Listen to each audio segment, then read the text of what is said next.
Hoje é a nossa última reflexão sobre esse livro, e eu quero então convidar você a ler comigo o capítulo 4 do livro de Jonas. O último capítulo, nós vamos ler todo ele. Vamos ficar de pé com a palavra do Senhor aberta.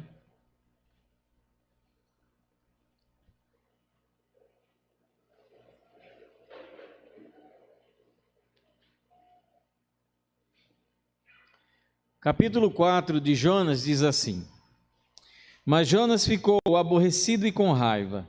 Ele orou ao Senhor e disse: Ah, Senhor, não foi isso que eu disse estando ainda na minha terra?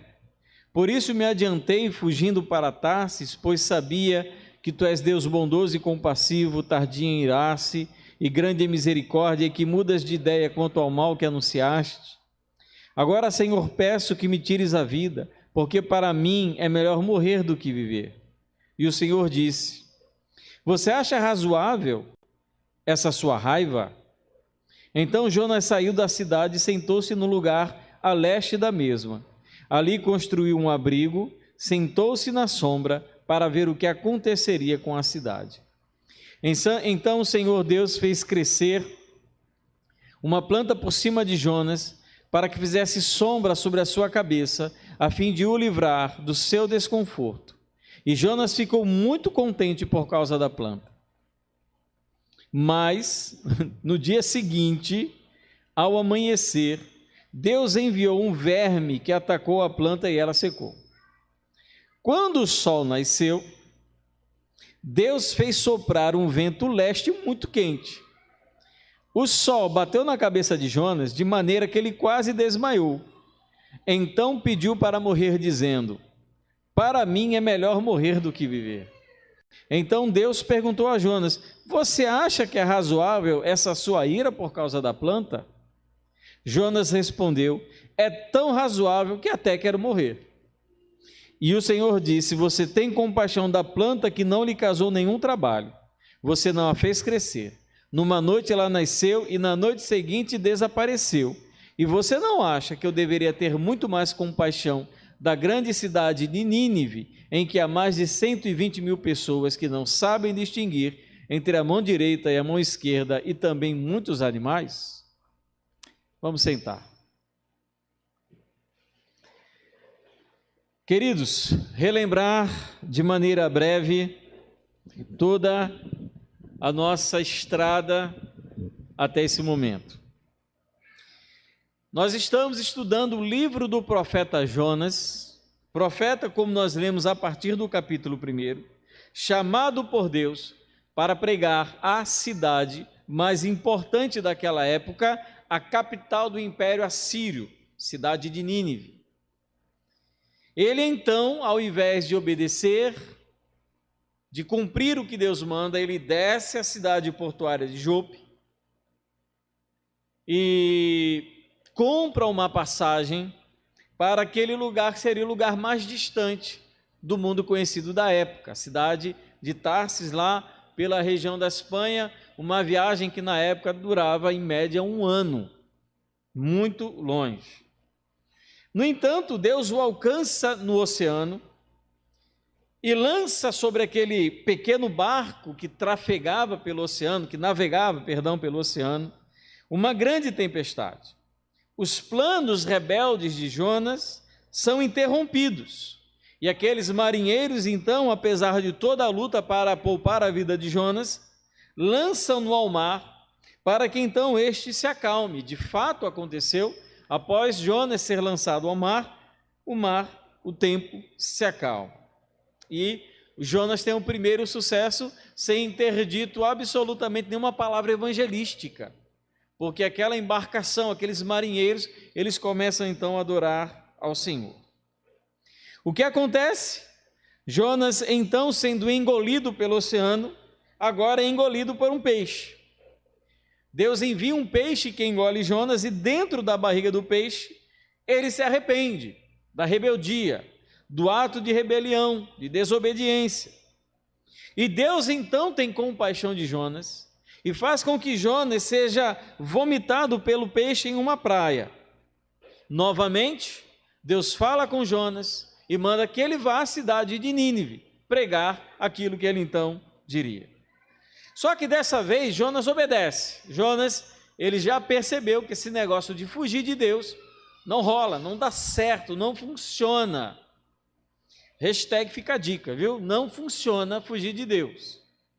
Até aquele momento, fugir de Deus só lhe trouxe problemas, desgraça, miséria, desalento. Então Jonas, ele simplesmente decide deixar de fugir e então começa a obedecer. Ele chega em Nínive, a grande cidade de Nínive, como nós falamos, calculamos que naquela época tinha cerca de 600 mil habitantes, uma cidade grande. E ele então começa a pregar a mensagem que Deus mandou que ele pregasse. Daqui a 40 dias Nínive será destruída. Só isso.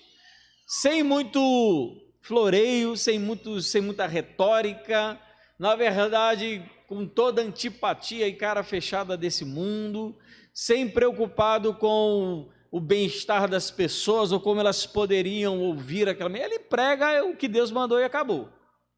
Sem mais nem menos. Daqui a 40 dias Nínive será destruído. No primeiro dia a cidade se converte. Começa a ter aquele movimento, as pessoas ouvem a pregação e começa a passar de pessoa para pessoa aquela notícia, e as pessoas então entram no estado de arrependimento, a ponto do rei ficar sabendo e determinar então um jejum e arrependimento para todas as pessoas. Todos deveriam se arrepender, todos deveriam abandonar os seus maus caminhos. Foi aonde nós lemos até semana passada. O que acontece é que, como nós vimos, e esse era o grande medo de Jonas, né? É que o resultado da pregação dele fosse exatamente aquele. Ele não queria que isso acontecesse. A fuga de Jonas não se dá por medo, por receio. Jonas, ele foge da sua responsabilidade de pregar a Nínive, porque ele quer garantir a destruição de Nínive. Ele quer que a taça da cólera de Deus se encha e se derrame sobre a cidade e a cidade seja destruída. Mas Jonas sabe, ele conhece Deus e sabe que se as pessoas se arrependerem, existe uma grande probabilidade de Deus simplesmente perdoar.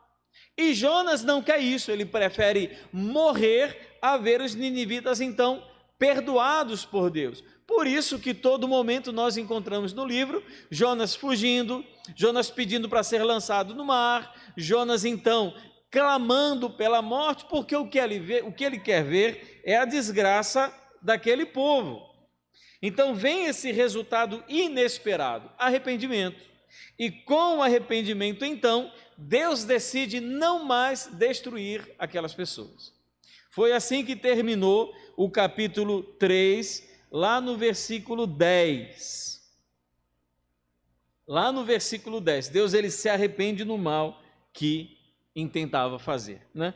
Todos ficaríamos felizes em receber tal resultado do nosso ministério. Imagina aí, se toda a tua família se convertesse, todos os teus parentes, se toda a cidade de Natal se convertesse ao Senhor, um grande avivamento, um despertamento espiritual, todas as pessoas do teu trabalho, aquelas pessoas que fazem mal para você, os teus inimigos, todo mundo se convertendo, querendo ir para a igreja com você, querendo adorar a Deus contigo, a gente ia achar isso maravilhoso, incrível, belo.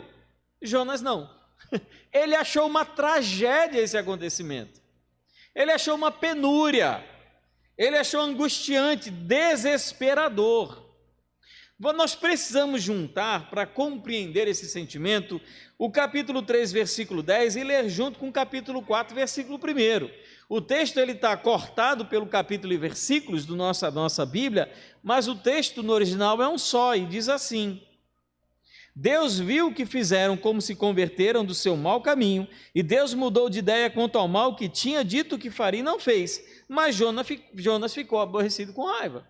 Quer dizer, o resultado de todo esse movimento de arrependimento, de conversão, para Deus representou uma mudança de tratamento em relação àqueles pecadores. Sabe o que significou para Jonas? Raiva, aborrecimento, ira, descontentamento, amargura. E nós vemos então no capítulo 4, versículos 1 a 4, o profeta se queixando diante de Deus. Foi alguma coisa que Jonas fez muito pouco nesse livro, foi conversar com Deus. Primeiro momento que ele conversa com Deus é dentro do peixe, clamando pela sua própria vida. E agora ele volta a conversar com Deus, mas o seu primeiro momento, na verdade, é para demonstrar o seu aborrecimento e a sua raiva. Você já conversou com Deus assim? Com muita raiva no seu coração? Com muita ira? Com muita amargura na alma? Já orou assim para Deus? Insatisfeito? Chateado, aborrecido? Não é aborrecido com o vizinho, aquele vizinho que bota aquele funk alto de madrugada, é aborrecido com o próprio Deus. Entenda, o aborrecimento de Jonas não é contra Nínive, passou agora isso. O aborrecimento, Jonas ele ainda quer que Nínive seja destruída, ele tem essa esperança. O aborrecimento de Jonas, a ira, a raiva de Jonas, é contra o próprio Deus. E Jonas então principia a sua oração, derramando toda a sua amargura sobre Deus. Sabe o que Deus faz? Deus ouve. Deus ele pune Jonas por conta do estado da sua alma e do seu coração? Não, ele ouve. Ele não destrói Jonas, ele não manda um raio cair do céu e acertar a cabeça do profeta. Também não manda que um animal saia do deserto e simplesmente devore Jonas. Ele ouve Jonas. Porque aquele Deus que teve compaixão dos ninivitas, agora demonstra compaixão também pelo profeta. Jonas então está infeliz por algo maravilhoso que aconteceu. Deus estava irado com a cidade, a ponto de destruir cada vida humana e animal naquele lugar. Mediante o arrependimento dos ninivitas por causa da pregação de Jonas, Deus ele simplesmente decide não mais punir, porque o pecador tinha se arrependido. Entenderam? O livro de Jonas começa com Deus irado contra o pecado. Deus, ele está irado contra os ninivitas. Só que agora quem está irado não é mais Deus. Quem está irado agora é Jonas. E não está irado a não ser ninguém mais, ninguém menos que com o próprio Deus. Jonas está irado. E a sua ira é direcionada contra Deus. Como é interessante isso. As pessoas têm medo da visão de um Deus irado. Aquele Deus que tem todo o poder de fazer o que quer com a humanidade, de prometer, como nós falamos na semana passada, de destruir a humanidade pelo fogo, e os ímpios serão destruídos, os que não se converterem. Então essa visão, inclusive exposta lá no livro de Apocalipse, tem crentes que até tem medo de ler o livro de Apocalipse, não entendo isso, mas essa visão de um Deus irado desagrada as pessoas, ninguém gosta. Mas o que desagrada a Jonas não é o Deus irado, Jonas gosta do Deus irado. Ele ama esse Deus enfurecido, ele ama esse Deus que arde em fogo, ele ama esse Deus disposto a destruir os pecadores. Agora ele se desgosta porque Deus é compassivo. Vai entender isso? Vá compreender. E Jonas, ele explica, ele dá uma declaração belamente doutrinária, correta, acerca de por que ele está irado. Sabe o que deixa Jonas com raiva? Sabe por que ele está chateado? Eu lembrei de um negócio que eu não posso esquecer de falar. Eu disse que na terça-feira eu estaria aqui, não, na terça não, na quarta-feira. Tá bom? Eu estou aqui na quarta-feira a partir das 15 horas. Sabe o que deixa Jonas chateado? Ele diz, como uma espécie de declaração doutrinária. Primeiro, Deus é bondoso. Olha o que deixa Jonas irado, a bondade de Deus. Eu sabia que você era bondoso, Deus, por isso eu não queria vir. Deus é compassivo. A nossa esperança, a nossa expectativa de perdão, de receber coisas boas de Deus, não estão fundamentadas naquilo que nós somos e nós fazemos, se deve exclusivamente à compaixão do Senhor. E isso para Jonas é um problema, isso para Jonas é desgosto, mas fundamenta a nossa esperança de que Deus nos receba na sua presença. Outro, Deus é tardio em irar-se.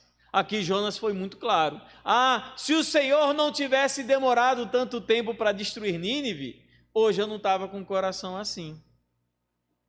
Se o Senhor fosse mais rápido na sua destruição, as coisas não iam estar assim, Senhor. Mas porque o Senhor é tardio em se irar, tem aquela compaixão, aquela misericórdia que se estende por muito tempo, por isso que eu estou assim, Senhor, a culpa é do Senhor. Se o Senhor não fosse desse jeito, se o Senhor fosse como eu quero, eu não estava assim chateado.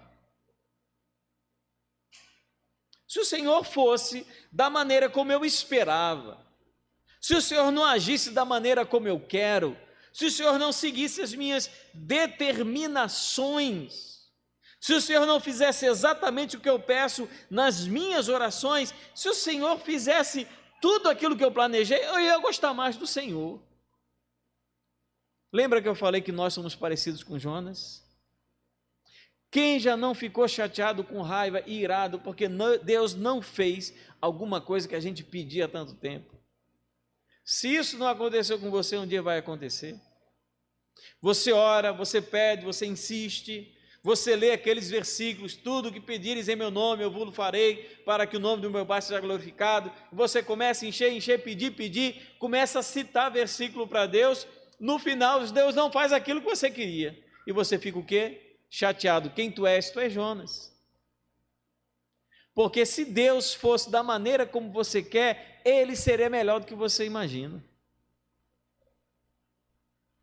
Como o coração de Jonas é pecaminoso, como o nosso coração é pecaminoso, enganador.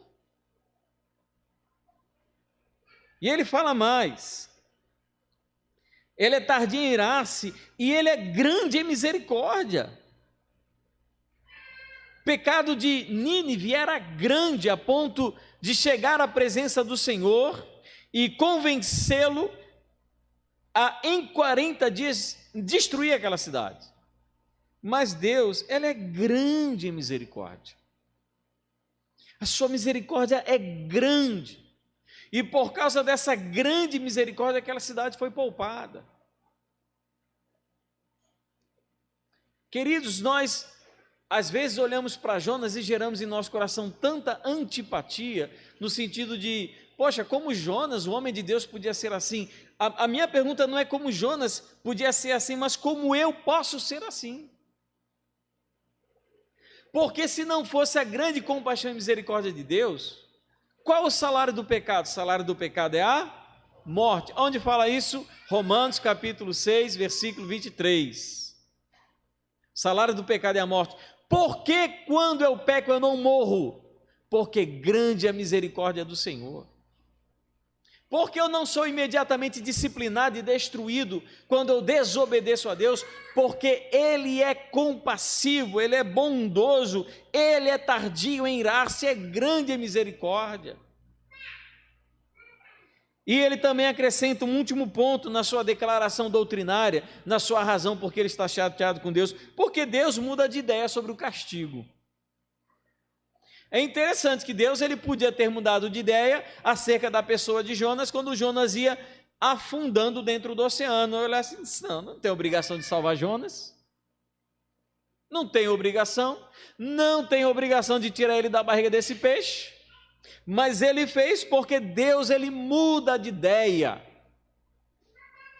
Todo mal tramado, todo mal pensado contra nós, que vem da parte de Deus, mediante o nosso arrependimento, Deus ele muda de ideia. Quantas vezes nós não sabemos disso?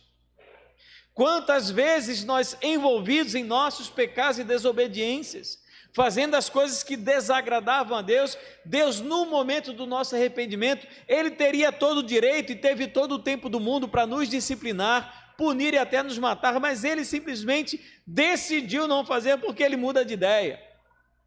Já pensou, você cometeu algum pecado, fez alguma coisa que desagradava ao Senhor, e você se arrependeu, pediu perdão, mas Deus diz: não, Nanina, não é fácil comigo. Você acha que é assim? Já era, meu irmão, agora você vai sofrer. Mas Deus, ele muda em relação ao mal que ele tinha planejado. Jonas então continua a sua murmuração interminável. Ele orou pedindo para viver no capítulo 2, só que agora no capítulo 4, versículo 3, ele ora para morrer.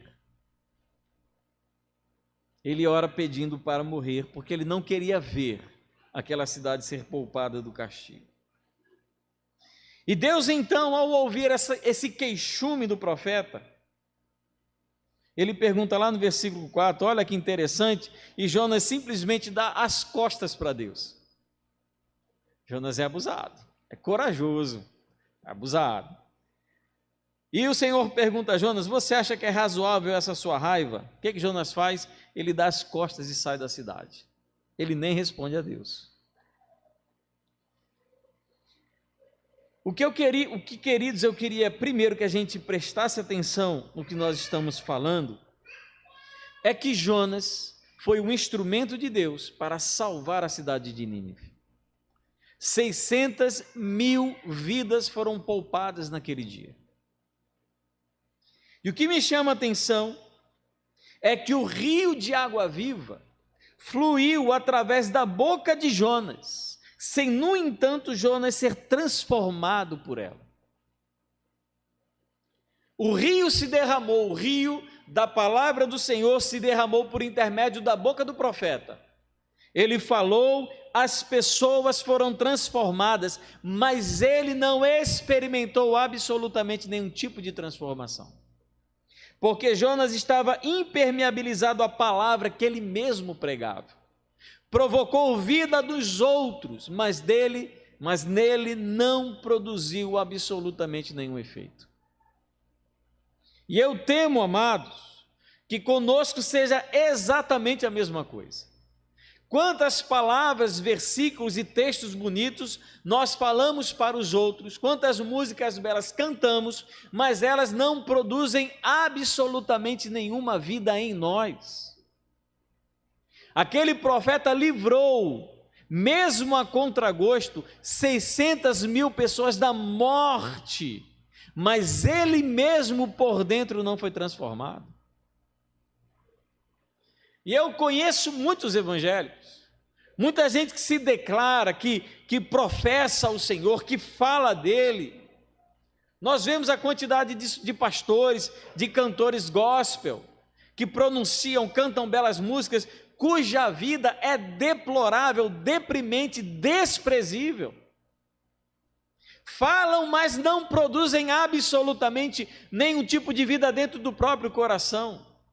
Pronunciam belos poemas, belas músicas, têm a voz linda, a voz afinada, a poesia maravilhosa, mas o coração continua morto e distante de Deus, como o coração de Jonas. Não sejamos assim, queridos. Que aquilo que nós falamos, ouvimos, produza vida em nós, produza transformação na nossa alma e no nosso coração, não apenas para os outros.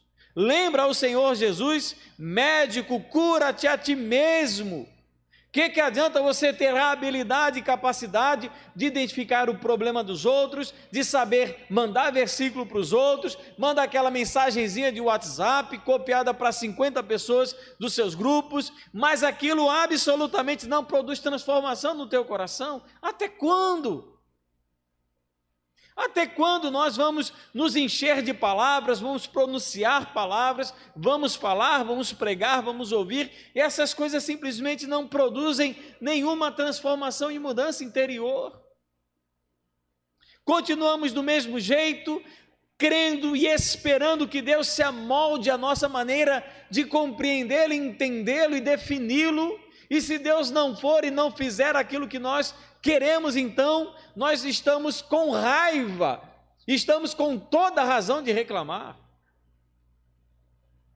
Não sejamos como Jonas, um homem usado por Deus para converter 600.000 almas, cujo coração não conseguiu se converter. Não sejamos assim. Então, quando Jonas dá as costas para Deus, ele vai então para um lugar distante um pouco da cidade, claro. Fica a dica também aqui, se você souber que uma cidade vai ser destruída, não chegue muito perto. E Jonas então, ainda guardando no coração aquele desejo de Nínive ser destruída, ele vai um pouco ao longe, esperando que Deus ele cumpra a sua promessa. Deus já tinha dito que não ia, mas Jonas guarda no coração a tola esperança de que Deus destrua Nínive. E ele então cria para si uma espécie de abrigo contra o sol do deserto. Fica embaixo daquele abrigo mais ou menos ruim construído, para então ficar à sombra, esperando. Olha, se nós levarmos em consideração que Jonas gastou um dia, vamos dizer, a promessa era daqui a 40 dias, Nínive vai ser destruída, 40 dias. Digamos que ele de fato tenha passado os 3 dias em que se precisava para percorrer Nínive e ele tenha pregado esses 3 dias. Faltam 37 dias para ele esperar o fogo cair do céu e ele está disposto a ficar ali 37 dias esperando. Eu vou esperar. Eu fico pensando, e se de fato chegasse o final dos 37 dias e não acontecesse nada? O que Jonas ia fazer? O nosso pecado, ele deixa a gente tão tolo, tão bobo, com coisas tão ridículas na nossa mente e no nosso coração, assim como Jonas. Agora eu vou ficar aqui sentadinho, esperando 37 dias para Nínive ser destruída. Quero ver se Deus vai cumprir a sua palavra. Primeiro, Jonas não gostou porque Deus não destruiu a cidade. Primeiro, ele sacou. Deus não vai destruir Nínive. E agora ele está esperando que Deus mude de ideia. É interessante isso. Deus disse, vá a Nínive dizer que daqui a 40 dias Nínive vai ser destruída. Nínive se arrepende, o que Deus faz? Deus muda de ideia. E agora qual é a esperança de Deus? Porque Jonas não queria que Deus mudasse de ideia em relação ao castigo de Nínive. Só que o que Deus faz? Deus muda de ideia. E agora o que Jonas quer? Que Deus mude de ideia de novo. Quer dizer, Jonas, você quer que Deus mude ou quer que Deus não mude? Jonas é um cara confuso. E ele então se assenta para esperar o desfecho da história. 37 dias. E aqui então nós encontramos pela primeira vez um profeta alegre. Ele está embaixo desse abrigo muito mal construído e Deus faz crescer sobre ele uma planta milagrosamente. Nenhuma ramada, nenhuma planta que dê sombra cresce de maneira tão rápida. Jonas sabia que era Deus que tinha mandado aquela planta crescer. E ele então, quando a planta ali faz sombra, pelo primeiro momento no livro, ele sente algum tipo de contentamento. Ele não se sentiu contentamento quando foi chamado por Deus uma grande honra. Ele não sentiu contentamento quando foi salvo da boca do peixe, da barriga do peixe. Ele não se sentiu contentamento quando Nínive foi poupada, mas ele sente contentamento quando ele está à sombra. O que mostra que Jonas é um cara, um rapaz, um homem com um coração muito egoísta. Ele não se alegra com Deus e nem com a salvação dos ninivitas, mas ele celebra aquele pequeno conforto. A grande questão aqui é que Deus, ele levanta aquela planta para usar de uma maneira a ensinar o profeta. Ele quer usar essa planta, um acontecimento tão comum, uma planta que cresce, uma planta que morre, para mostrar a Jonas o que de fato ele estava sentindo e se tratando de alegria. Deus então manda que um verme coma aquela planta. Aquela planta que estava trazendo, eu acho essa parte mais engraçada. Eu ri muito com o Thomas quando a gente estava lendo isso na Bíblia na linguagem de hoje, na linguagem, nova tradução na linguagem de hoje, e é muito interessante como isso aparece, né? E Jonas, então, ele está no deserto. A planta que lhe dava alento e alegria, ela simplesmente morre. E pela manhã ele tem sobre a sua cabeça o sol escaldante do deserto. E Deus manda um vento quente para lhe pegar na cabeça. E quando esse vento bate em Jonas, ele começa a querer desmaiar. E a vida de Jonas, que já não estava lá muito boa, chega naquele nível assim, tipo, já deu, entendeu? E Jonas entra numa angústia, num desespero do coração, e ele começa então a pedir para morrer novamente. A segunda vez, nesse capítulo, ele pede para morrer. Ele diz, melhor seria morrer. O que nos chama a atenção é que a alegria de Jonas foi uma alegria profundamente egoísta, assim também como a sua tristeza. Perceba que Deus ele quer dar uma lição a Jonas. Jonas está irado porque Nínive não foi destruída. Mas ele consegue se irar porque Deus destruiu aquela planta. Nínive não foi destruída, mas a planta foi. O que é mais importante, Nínive ou a planta? Ele não se alegra pelo fato de Nínive ter sido poupada e se entristece pelo fato dele ter perdido aquela planta.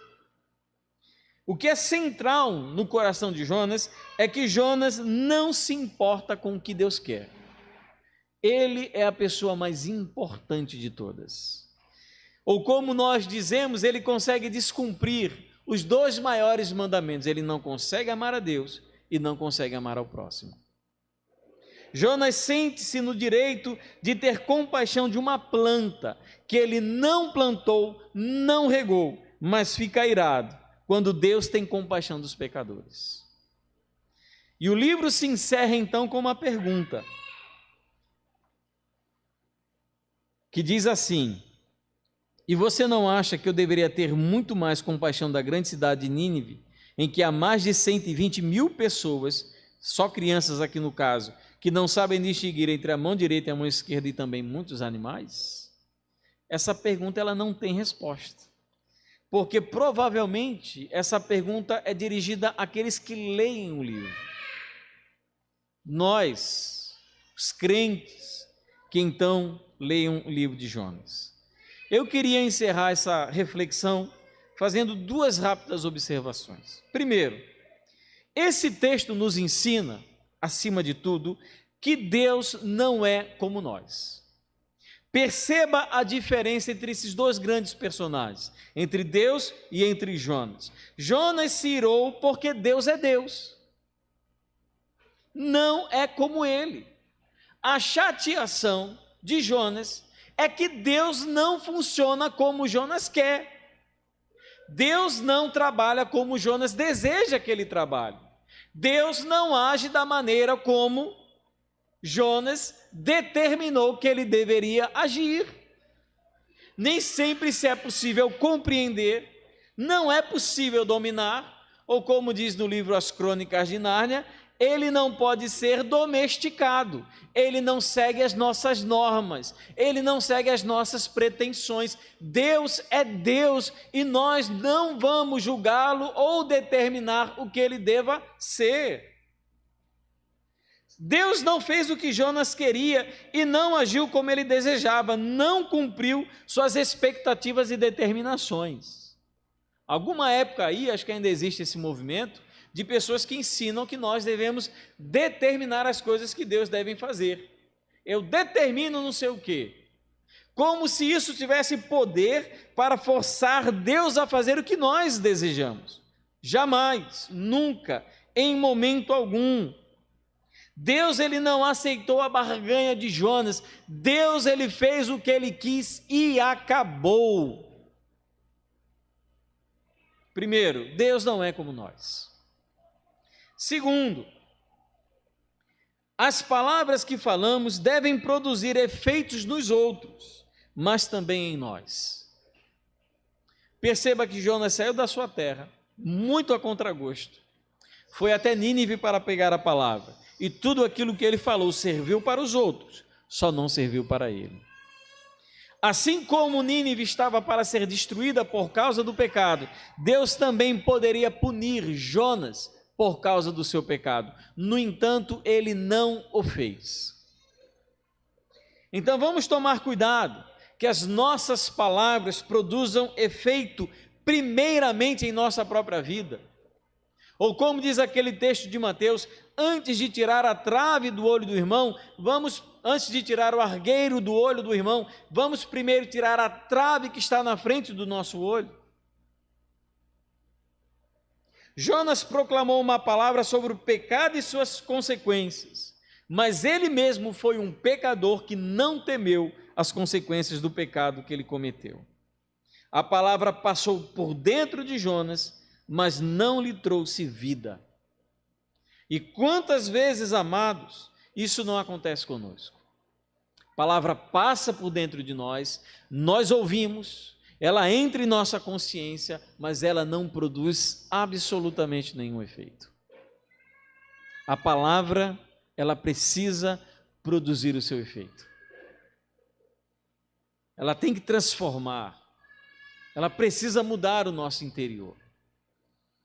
E Jonas, aquele instrumento utilizado por Deus na conversão de uma cidade, tinha uma ótima palavra, uma ótima teologia, mas nada daquilo foi capaz de transformar a sua vida. Ele termina o livro nesse dilema de manter o seu coração endurecido, ou então simplesmente aceitar a vontade do Senhor. Jonas, do começo ao fim, ele foi aquele profeta teimoso e desobediente. Porque no fundo, Jonas era só um homem muito egoísta. Muito egoísta. Por outro lado, amados, isso dá uma certa esperança no nosso coração, porque se Deus usou Jonas, Deus ele pode me usar também. Enfim, talvez eu não seja pior do que Jonas, talvez eu seja só como Jonas, o que já é um grande avanço, ser só como Jonas. Mas se Deus teve tanta compaixão daquele profeta desobediente, cabeça dura e egoísta, Deus tem compaixão de nós também. E que a palavra então que nós pronunciamos, que nós ouvimos, que ela traga transformação.